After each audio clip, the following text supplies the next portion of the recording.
মানে মুখ্যমন্ত্ৰী হিমন্ত বিশ্ব শৰ্মাই এইটো আকৌ এটা অজুহাত ল'ব খুজিছে। মই যিমান দূৰ জানোতো হিমন্ত বিশ্ব শৰ্মাই নিজেই কটন কলেজত থাকোঁতে নিজে এইবিলাক খাই ফুৰিছিলে। এতিয়া হোষ্টেলত আছিলে নহয়, মই জনামতেতো তেওঁ নিজে এইবিলাক খাই মেলি য'তে ত'তে ঘূৰি ফুৰিছিলে।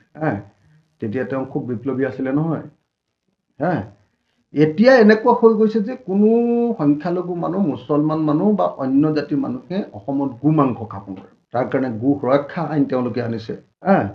মানে অতি ভক্তি চোৰৰ লক্ষণ বুলি যে এটা কথা আছে নহয় অসমীয়াত, তাৰমানে এওঁ বিজেপি হৈ মানে RSSক ভাল লগাবৰ কাৰণে, গাদীটো ৰক্ষা কৰিবৰ কাৰণে এওঁ মানে এনেকুৱা পৰ্যায়লৈ গুচি যাব খোজে যে নাই মানে সকলোকে মানে মছজিদ ভাঙিব, মাদ্ৰাছা ভাঙিব, খ্ৰীষ্টানৰ বিৰুদ্ধে বিভিন্ন ধৰণৰ আক্ৰমণাত্মক কথা ক'ব, সংখ্যালঘু মানুহ, বিভিন্ন ধৰণৰ সংখ্যালঘু মানুহৰ জীৱন আৰু জীৱিকাৰ ওপৰত আক্ৰমণ কৰিব, ক'ৰবাত বানপীড়িত মানুহৰ ওপৰত আক্ৰমণ কৰিব, ক'ৰবাত আপোনাৰ কাৰোবাৰ জীৱিকাৰ বিভিন্ন উপাৰ্জন ব্যৱসায় বাণিজ্যৰ ওপৰত আক্ৰমণ কৰিব।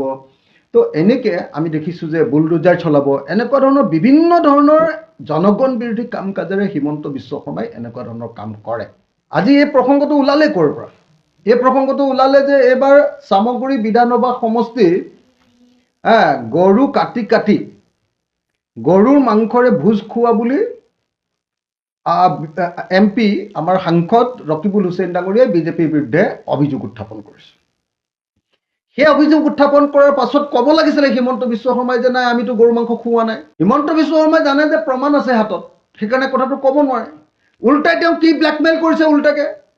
যিজন মানুহে নিজে কৈছিলে যে অসমত গো মাংস খৰিব নোৱাৰিব, গৰু মাংস কাটিব নোৱাৰিব, ইমান কিলোমিটাৰলৈকে গৰু কাটিব নোৱাৰিব, আমুক অঞ্চলত গৰু মাংস খাব নোৱাৰিব, মুছলমান মানুহে গৰু মাংস খাব নোৱাৰিব, এনেকুৱা ধৰণৰ সাম্প্ৰদায়িক চূড়ান্ত সাম্প্ৰদায়িকতা যিজন মানুহে কৈ আছিলে, এতিয়া যেতিয়া ধৰা পৰি গ'ল যে চামগুৰি বিধানসভা উপ নিৰ্বাচনত তেওঁলোকেই গৰু মাংস বিলাইছে, যেতিয়া ধৰা পৰি গ'ল এতিয়া উল্টাই তেওঁ কয় যে ৰকিবুল হুছেইনে লিখি দিয়ক যে গৰু মাংস মানে বন্ধ কৰিব লাগে বুলি।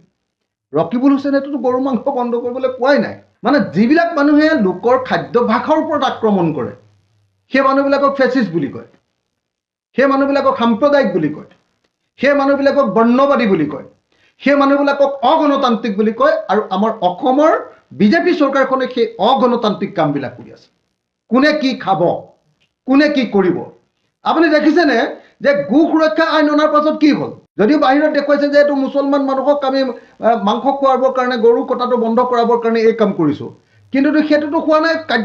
কাৰ্যত বিজেপিয়ে নিজেই মুছলমান মানুহৰ মাজত আজি ইলেকশ্যনৰ সময়ত গো মাংস বিতৰণ কৰিছে। এইটো প্ৰমাণিত হৈ গ'ল। এবাৰ চাৰিওফালে হুলস্থুলে লাগি আছে, এতিয়া সংবাদ মাধ্যম উত্তাল পাতল লাগি আছে।